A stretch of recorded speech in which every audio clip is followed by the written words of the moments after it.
आप सभी को नमस्कार। मेरा यूट्यूब एजुकेशनल नॉलेज चैनल में आप सभी को स्वागत है। मैं क्रय मूल्य तथा विक्रय मूल्य से संबंधित मैं सवाल बताने जा रहा हूं। आप मेरा सवाल को आप अंत तक देखिएगा और मेरे चैनल को सब्सक्राइब तथा लाइक और शेयर जरूर कीजिएगा। देखिए, मैं सवाल को बता रहा हूं, आप समझने की प्रयास कीजिएगा। सवाल लिखा हुआ है कि 8% बिक्री कर सहित एक घड़ी का विक्रय मूल्य, यानी विक्रय मूल्य 810 रुपया है, तो घड़ी का अंकित मूल्य होगा। जैसे मान लीजिए कि बिक्री कर के मतलब बेचने वाला, यानी बेचा गया, और विक्रय मूल्य का मतलब होता है जैसे विक्रय मूल्य यानी बेचने वाला जो मूल्य है, यानी बेचा गया जिस रेट में, उस रेट को हम कहते हैं विक्रय मूल्य। और क्रय मूल्य के मतलब होता है खरीदना, विक्रय मूल्य का मतलब होता है बेचना। तो देखिए, हम सबसे पहले इस सवाल को हल करेंगे। तो सबसे पहले हम लिखेंगे हल, इसके बाद लिखेंगे माना। माना घड़ी का माना घड़ी का अंकित मूल्य हम कितना मान लेते हैं, ₹1। तथा तथा तथा घड़ी का विक्रय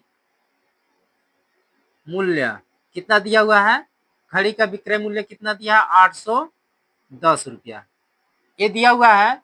अब हम क्या करेंगे कि जो घड़ी का जो अंकित मूल्य है वो लिखेंगे, प्लस हम जोड़ेंगे, ध्यान दीजिएगा, हम किसको जोड़ेंगे, जो बिक्री कर है यानी 8%, उसको जोड़ेंगे हम।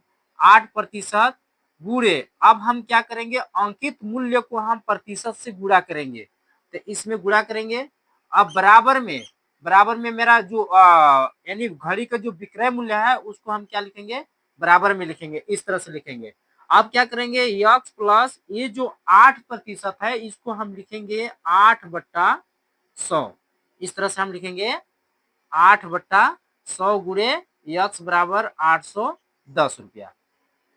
अब क्या करना है, ये इसके साथ तो गुणा कर रहा है, अब ये इसके साथ गुणा करेगा तो कितना हो जाएगा, 100 प्लस 8 ये हो जाएगा। अब बराबर में कितना है, 810। अब देखिए, अब करना क्या है कि इसको जोड़ेंगे तो हो जाएगा 108 यक्स बराबर, ये इसके साथ गुणा कर जाएगा तो गुणे हो जाएगा 100। अब यक्स बराबर अगर हम इसका गुणा करेंगे तो 81, 2 जीरो और बढ़ जाएगा इसमें, 8100 में, तो 2 जीरो 810 में 2 जीरो और बढ़ गया। अब क्या करेंगे कि जो 108 है, यानी 100 लिख ही ले रहा हूं। अब क्या करेंगे, यक्स बराबर इतना बट्टा जो 108 लिखा है ये इधर गुणा कर रहा है तो उधर जाएगा तो काम हो जाएगा भाग में, इस तरह से हो गया। अब हम क्या करेंगे कि इसको भाग देंगे तो यक्स बराबर कितना बढ़ जाएगा, 750 रुपया, यानी 750 बार भाग जाएगा 108 में। अगर हम यानी कितना हो जाएगा, इकाई दहाई सैकड़ा हजार 10,000, यानी 8,000, 81,000 में अगर हम 108 से भाग देंगे तो कितना बच जाएगा, 750 बार। यही हमारा क्या हुआ, आंसर। तो ये यक्स बराबर जो आया वो क्या आया, घड़ी का अंकित मूल्य आया। तो यहाँ पे लिखेंगे, अतः ये आंसर ना लिख करके यहाँ पे एक बार और लिख सकते हैं, घड़ी का अंकित मूल्य। तो घड़ी का अंकित मूल्य यक्स है, तो यक्स बराबर कितना आ गया मेरा, 750 रुपया, यानी घड़ी का अंकित मूल्य आ गया 750 रुपया।